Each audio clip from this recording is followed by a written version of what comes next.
Karibu tena mtazamaji, tuendelee na taarifa za mchana wa leo, ambapo huku dunia ikiadhimisha siku ya kahawa, wakulima na viongozi wa mashirika ya kahawa katika kaunti ya Kirinyaga wameendelea kupinga sheria mpya za malipo ya kahawa kupitia mfumo wa DSS.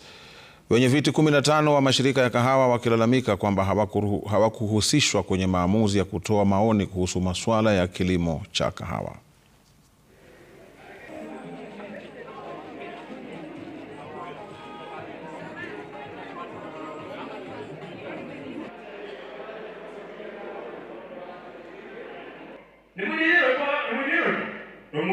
Mwaka uliopita tuliweza kupata bilioni 7.2 za proteins za kahawa, na mwaka hii bado tunatarajia soko ikienda venye iko tunaweza atapata zaidi ya hiyo.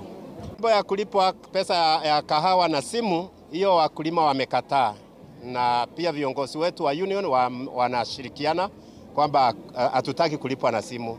Na mimi nasema hata hakuna haja ya kuwa kwa koti, kwa sababu wakulima wakisema kahawa ni yao, pesa ni yao, sidio, ni wao wanasema vile wanataka kulipwa kahawa. Sasa sijui kesi ni ya wakulima na nani.